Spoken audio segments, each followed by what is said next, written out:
नमस्ते भाई सभी को। मैं तुषार शर्मा और मेडी साइंस पर आप सबका स्वागत है। आज हम एक नया चैप्टर शुरू करने जा रहे हैं जिसका नाम है लाइट, रिफ्लेक्शन एंड रिफ्रैक्शन।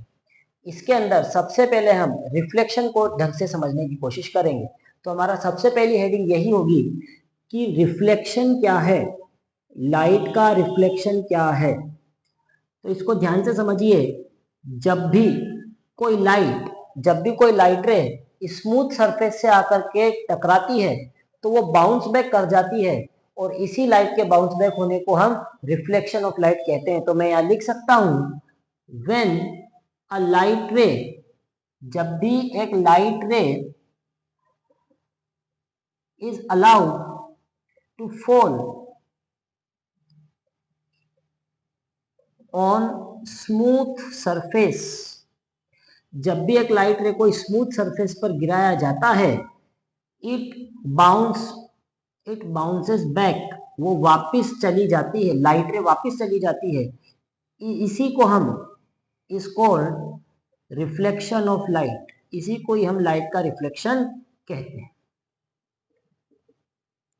ये लीजिए, जैसे कि मैं आपको एग्जांपल दूं तो ये एक स्मूथ सरफेस है, स्मूथ सरफेस पे लाइट रे आई और टकरा करके रिफ्लेक्ट होकर के वापस चली गई, बाउंस बैक कर गई। इसे ही हम कहते हैं रिफ्लेक्शन ऑफ लाइट। ठीक है, अब इसमें हम थोड़ा सा नामकरण कर लेते हैं इन रेस का। ये जो आपको दिख रही है, जो लाइट रे आई है, इसको बोलते हैं इंसिडेंट रे। ये जो बाउंस बैक होकर के लाइट गई है, इसको बोलते हैं रिफ्लेक्टेड रे। ये जो सरफेस है, इसको एक तरफ से हमें पॉलिश करना है। अब यहां पर जिस पॉइंट पर रिफ्लेक्शन हुआ है, उस पॉइंट पर जब हम परपेंडिकुलर बनाते हैं तो हम उसे कहते हैं नॉर्मल। इसे हम कहेंगे नॉर्मल। इंसिडेंट रे और नॉर्मल के बीच का एंगल ऑफ इंसिडेंस, और रिफ्लेक्टेड रे और नॉर्मल के बीच का एंगल ऑफ रिफ्लेक्शन, इसे हम कहेंगे नॉर्मल। तो ये फिनोमिना है रिफ्लेक्शन का। अब इसके बाद एग्जाम्स में पूछा जाता है कि लॉज ऑफ रिफ्लेक्शन लिखिए, रिफ्लेक्शन के नियम लिखिए जो हमेशा लागू होते हैं।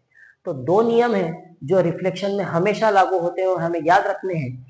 पहला है लॉज ऑफ रिफ्लेक्शन, हेडिंग लगाएंगे लॉज ऑफ रिफ्लेक्शन। रिफ्लेक्शन के नियम हमें लिखने हैं। तो पहला नियम तो सुनिए, ये एंगल ऑफ इंसिडेंस और एंगल ऑफ रिफ्लेक्शन दोनों बराबर होते हैं।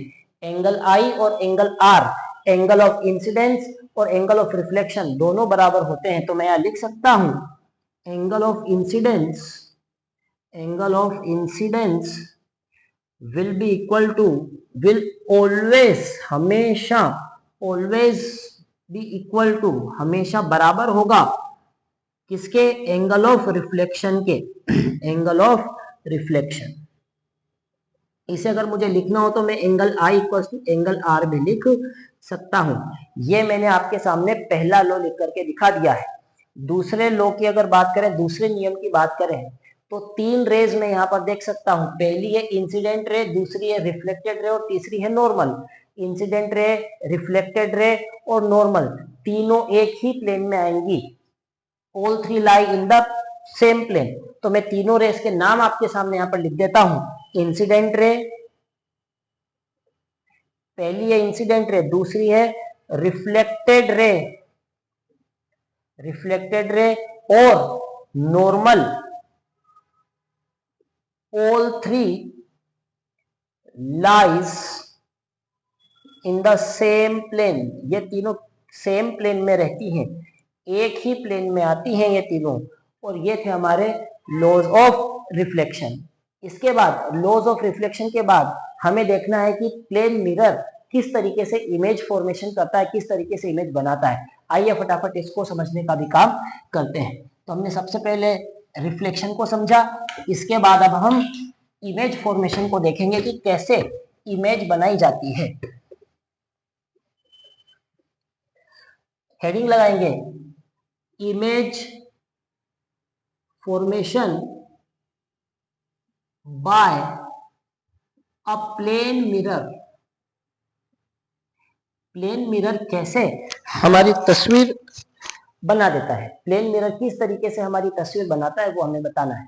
तो देखिए सबसे पहले मान लेते हैं कि ये प्लेन मिरर है, एक साइड पॉलिश कर देते हैं, तो ये मैंने पॉलिश कर दिया। इसके बाद सोच लेते हैं कि यहां पर कोई ऑब्जेक्ट खड़ा है ए बी, बी पर ऑब्जेक्ट के पैर हैं और ए पर सर है, ये ऑब्जेक्ट है और हमारा ऑब्जेक्ट है। अब देखिए इमेज वहां बनती है जहां पर दो लाइट रेज आकर के मिलती हैं, वहां पर इमेज बनती है। दो लाइट रेज जहां पर मिल जाती है वहां पर इमेज बन जाती है। तो पहला मैं आपको बताता हूं कि एक लाइट रे तो यहां पर आकर के ऐसे टकराएगी और ये नॉर्मल का काम करेगा, ये एंगल ऑफ इंसिडेंस। अगर ये एंगल आई है तो जितना एंगल आई होता है उतना एंगल आर के साथ ये रिफ्लेक्ट हो जाएगी और ये हो गया angle R, angle I angle R के बराबर। और ये वाली लाइन नॉर्मल का काम यहां पर करेगी, नॉर्मल का काम करेगी। तो पहली लाइट रे ऐसी आई और ऐसे टकरा करके चली गई। दूसरी लाइट रे एक सीधी लाइट रे जाएगी और वो उसी पे वापस आ जाएगी। अगर नॉर्मल पे ही लाइट रे आती है तो वो नॉर्मल पे वापस चली जाती है, ठीक है। अब अगर मैं इस वाली रे को और इस वाली रे को एक्सटेंड कर दूं पीछे, इसको इधर एक्सटेंड करूंगा और इसको इधर एक्सटेंड करूंगा, तो ये देखिए यहां पर कुछ यहां पर मेरा इमेज बनती हुई मुझे दिख रही है। इसको मैं ए डैश मान लेता हूं और इसको बी डैश बोल देता हूं। तो यहाँ पर ये जो आपको दिख रहा है ये क्या है, इमेज बनी है, ये इमेज बन गई है, इमेज बन गई है। अब चार बातें मुझे यहां पर याद रखनी, इस इमेज की चार प्रॉपर्टीज हैं, ये इमेज की चार कैरेक्टरिस्टिक्स है, विशेषताएं चार है। तो मैं यहां लिख सकता हूं कैरेक्टरिस्टिक्स ऑफ इमेज। इमेज की चार विशेषताएं हमें बतानी है। पहली बात तो ये जो इमेज बनी है ये वर्चुअल इमेज बनी है। वर्चुअल का मतलब इमेजिनरी है, वास्तविकता में ये एग्जिस्ट नहीं करती है, रियलिटी में एग्जिस्ट नहीं करती है, ये वर्चुअल है। और साथ में इरेक्ट है, इरेक्ट का मतलब पैर नीचे सर ऊपर, और इमेज में भी पैर नीचे सर ऊपर। देखिए पैर नीचे सर ऊपर, पैर नीचे सर ऊपर। तो जो इमेज है वो वर्चुअल एंड इरेक्ट बनी है, virtual and erect image is form, virtual and erect बनी है इमेज पहली। दूसरा पॉइंट जो हमें याद रखना है वो ये है कि इमेज सेम साइज की बनी है, जितना बड़ा ऑब्जेक्ट था उतनी ही बड़ी इमेज बन गई है। तो मैं लिख सकता हूं size of image is same, size of image, image की जो साइज है वो सेम है, किससे, ऑब्जेक्ट से, सेम एज ऑब्जेक्ट। तीसरा ये जो इमेज बनती है मिरर में ये लेटरली इन्वर्टेड इमेज बनती है, लेटरल इन्वर्जन होता है, लेटरली इन्वर्टेड इमेज बनती है।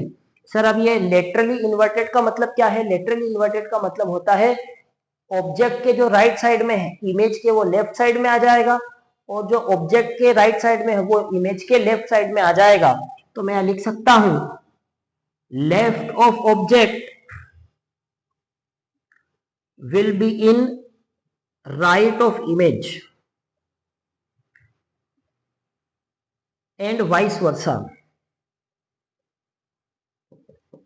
मतलब इसका उल्टा भी सही है, जो ऑब्जेक्ट के राइट में है वो इमेज के लेफ्ट में हो जाएगा, उल्टा हो जाएगा। और आखिरी बात यह है कि इमेज से जितनी दूर ऑब्जेक्ट है, सॉरी मिरर से जितनी दूर ऑब्जेक्ट है उतनी ही दूर इमेज भी बनी है, मिरर से जितनी दूर ऑब्जेक्ट है मिरर से उतनी ही दूर इमेज भी बना है। तो मैं लिख सकता हूं distance of image and object from mirror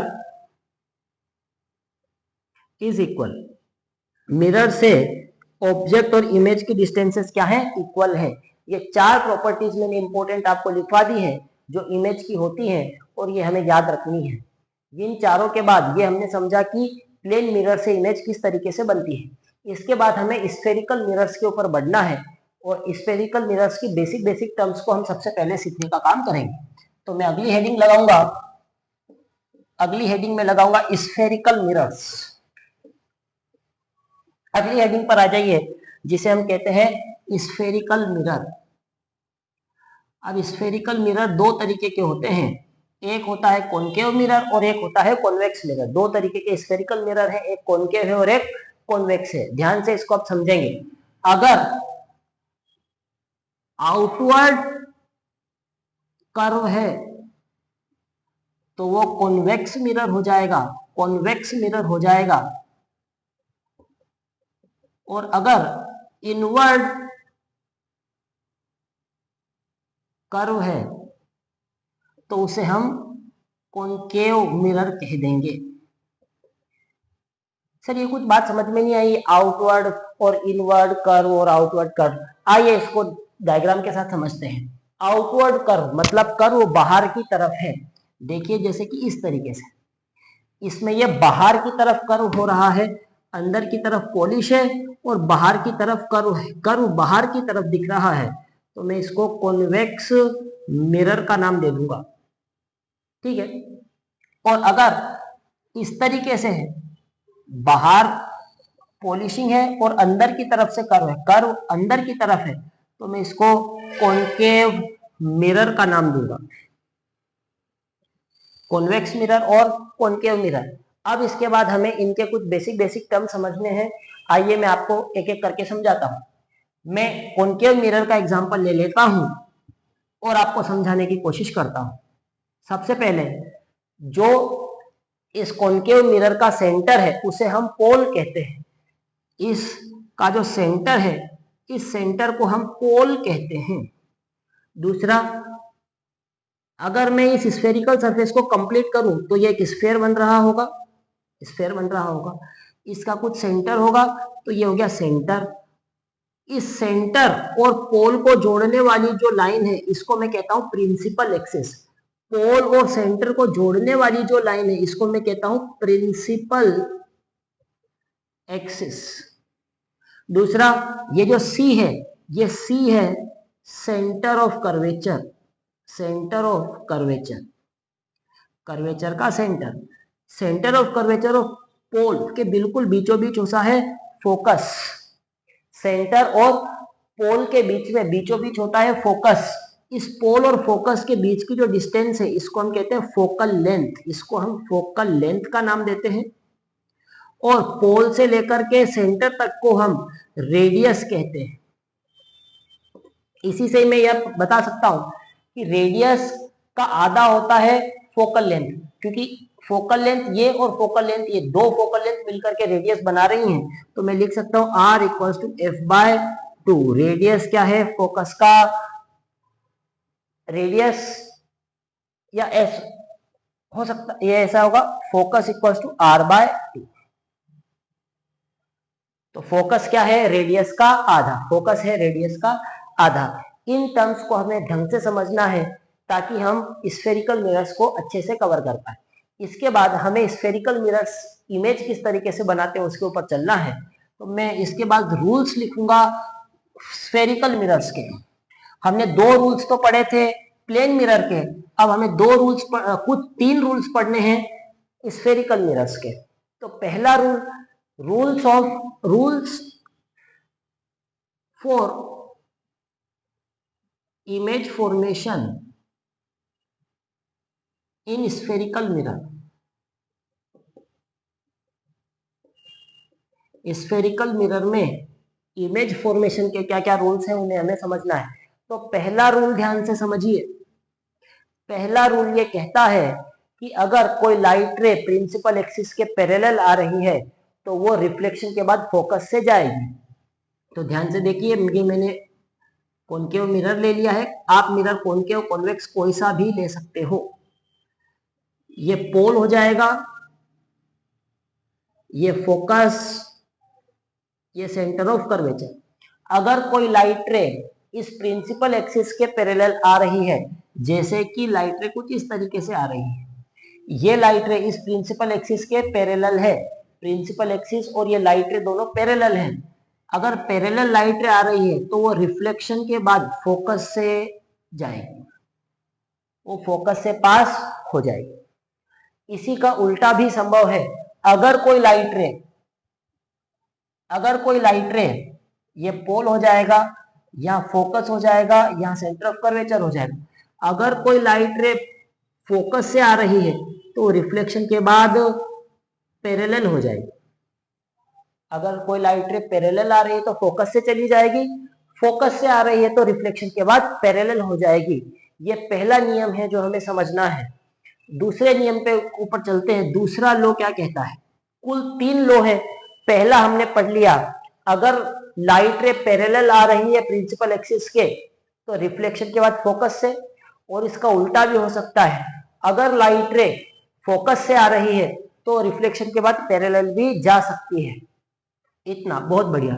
दूसरा नियम ये कहता है कि अगर कोई लाइट रे सेंटर ऑफ कर्वेचर से आए, अगर कोई लाइट रे सेंटर ऑफ कर्वेचर से पास होकर के आती है तो वो अनडिफ्लेक्टेड वापस चली जाती है, उसी पाथ पर रिट्रैक्ट कर जाती है। जैसे अगर कोई लाइट रे सेंटर ऑफ कर्वेचर से आ रही है,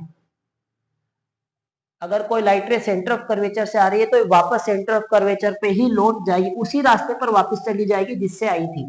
अगर कोई लाइट रे सेंटर ऑफ कर्वेचर से आ रही है तो वो रिफ्लेक्शन के बाद उसी पाथ पर वापस चली जाएगी, कोई उसके अंदर बैंड देखने को नहीं मिलेगा। और जो थर्ड लॉ है हमारा वो ये है कि अगर कोई लाइट रे पोल पर इंसिडेंट होती है, अगर कोई लाइट रे पोल पर आती है और एंगल आई बनाती है तो ये उतने ही एंगल के साथ वापस चली जाएगी। Angle I equals to angle R, जितने एंगल पर आई थी उतने ही एंगल पर वापस चली जाएगी अगर ये पोल पर आकर के टकराती है तो। इन 3 नियमों का हमें ध्यान रखना है, 3 लॉस का हमें ध्यान रखना है, और इसके साथ साथ फिर हमें इमेजेस बना बना करके हमें सीखना है। ध्यान से अब हम इसको सीखेंगे, आगे बढ़ करके सीखेंगे। अब हम देखेंगे इमेज फॉर्मेशन। अब इमेज आपकी कॉन्वेक्स मिरर में भी बन सकती है और कॉनकेव मिरर में भी बन सकती है। कॉनकेव मिरर और कॉन्वेक्स मिरर दोनों के लिए इमेज बनाना हमको सीखना है। सबसे पहले ले लेता हूं concave mirror. Concave mirror, concave mirror, concave mirror किस तरीके से इमेज बनाता है उसे हमें देखना है। अब हर इमेज के लिए या हर केस के लिए हमें 4 चीजें लिखनी है और 6 केस इसमें बनते हैं। 6 केस टोटल हमें पढ़ने हैं। हर केस में 4 चीजें लिखनी है। पहला लिखना है position of object, position of object इधर लिखूंगा, फिर इधर रे डायग्राम बना दूंगा, रे डायग्राम, इधर रे डायग्राम बना दूंगा, इधर पोजीशन ऑफ इमेज,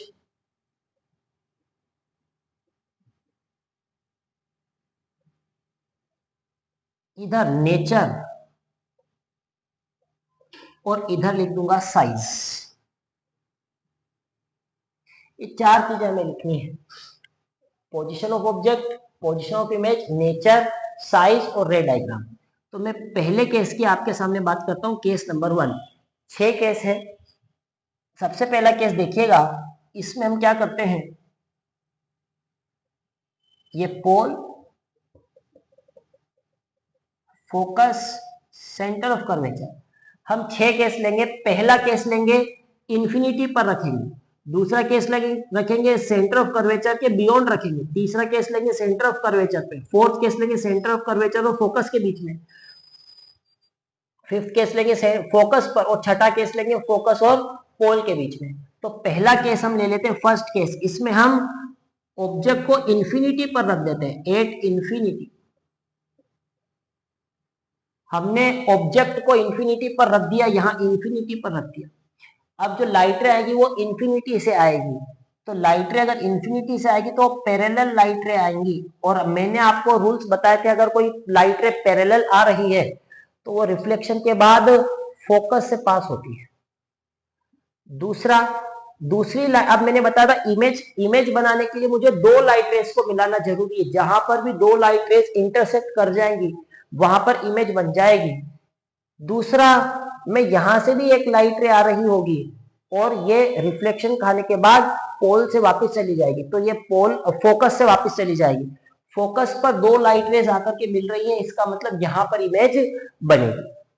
दूसरी चीज, इमेज बहुत छोटी बनी है, पॉइंट साइज की बनी है, तो साइज में लिख दूंगा हाईली डिमिनिश्ड, बहुत छोटी है, हाईली डिमिनिश्ड।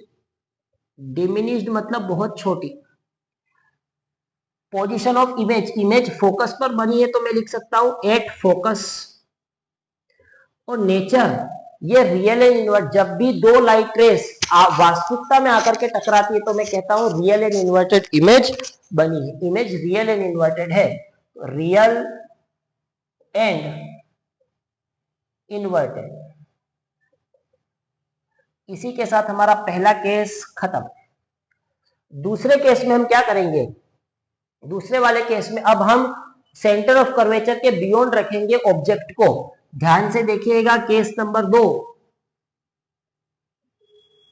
मैं यहां पर पोल मान लेता हूं, यहां पर फोकस मान लेता हूं, यहां पर सेंटर ऑफ कर्वेचर मान लेता हूं, और आपने ऑब्जेक्ट को सेंटर ऑफ कर्वेचर के पीछे रख दिया है। अब इसको ध्यान से देखेंगे क्या होगा। कोई भी लाइट रे जब यहां पर आएगी, पहली लाइट रे पैरेलल आएगी और रिफ्लेक्शन के बाद फोकस से चली जाएगी। पहली लाइट रे पैरेलल आई, रिफ्लेक्शन के बाद फोकस से चली गई। दूसरी लाइट रे के साथ क्या हुआ, दूसरी लाइट रे सेंटर ऑफ कर्वेचर से आई और सेंटर ऑफ कर्वेचर पर ही वापस चली गई। तो दो लाइट रेज यहां पर आकर के मिली है तो यहां पर इमेज बन जाएगी। अगर ये ए बी है तो ये ए डैश बी डैश होगा। अब इसमें बहुत सारी बातें हैं जो हमें समझनी है। सबसे पहले पोजीशन बताएं इमेज की, ऑब्जेक्ट की पोजीशन है बियॉन्ड सेंटर ऑफ कर्वेचर, तो मैं यहां लिख देता हूं बियॉन्ड सेंटर ऑफ कर्वेचर। जो इमेज बनी है वो बिटवीन सेंटर ऑफ कर्वेचर और फोकस बनी है, तो मैं लिख दूंगा बिटवीन सी एंड एफ। इसकी साइज की बात करें तो देखिए ऑब्जेक्ट मुझे बड़ा दिख रहा है और इमेज मुझे छोटी दिख रही है, तो मैं डिमिनिश्ड लिख सकता हूं। बहुत छोटी नहीं है, थोड़ी सी छोटी है, तो मैं डिमिनिश्ड लिख सकता हूं। डिमिनिश्ड मतलब कुछ तो छोटी है। और नेचर की बात करें, इस इमेज का स्वभाव कैसा है, ये रियल में दो लाइट रेज आकर के इंटरसेक्ट की है, तो ये रियल एंड इन्वर्टेड है, रियल एंड इन्वर्टेड। ये लीजिए, ये हमने दूसरा केस भी देखा। इस तरीके से हमें 6 केस देखते हैं। पहले इंफिनिटी पर रखा, फिर बियॉन्ड सेंटर ऑफ कर्वेचर रखा, अब हम रख देंगे सेंटर ऑफ कर्वेचर पे थर्ड केस में। ये आप साथ में नोट डाउन कर लें और इसको बेहतर से प्रैक्टिस करके कोशिश करें। तो मैं थर्ड आपके सामने लिखता हूं। थर्ड केस में मैं आपके सामने यहां बना देता हूं। थर्ड केस में मैं इस तरफ बना देता हूं। थर्ड केस में हम ऑब्जेक्ट को सेंटर ऑफ कर्वेचर पे रखेंगे। ये मेरा पोल हो जाएगा, यहां पर फोकस, यहां पर सेंटर ऑफ कर्वेचर। तो मैं आपकी बार ऑब्जेक्ट को सेंटर ऑफ कर्वेचर पे रखने का काम करता हूं। तो इसको ध्यान से देखेंगे, पहली लाइट रे पैरेलल आएगी और पैरेलल लाइट रे फोकस से पास हो जाती है, ये हमें पता है। फिर दूसरी लाइट रे, फिर एक लाइट रे फोकस से आएगी और फोकस से आने वाली लाइट रे पैरेलल हो जाती है, ये मुझे पता है। ये कुछ इस तरीके से मैं बनाता हूं, ये फोकस से आई है और ये पैरेलल हो जाएगी। तो इसको हम ध्यान से देखेंगे, इमेज कुछ यहां बनी है, ऑब्जेक्ट भी यही था और इमेज भी यही बनी है। तो position POO, position of object क्या हो जाएगी, at centre of curvature. POI, position of image कितनी हो जाएगी, at centre of curvature. Image भी सेंटर ऑफ कर्वेचर पे। अगर मैं साइज की बात करूं तो सेम साइज दिख रही है मुझे, सेम साइज की इमेज बनेगी। और नेचर की बात करूं तो इसमें भी इमेज उल्टी बनी, ऑब्जेक्ट सीधा खड़ा था, इमेज उल्टी बनी है। तो मैं लिखूंगा real and inverted, real and inverted. ये हमारा था केस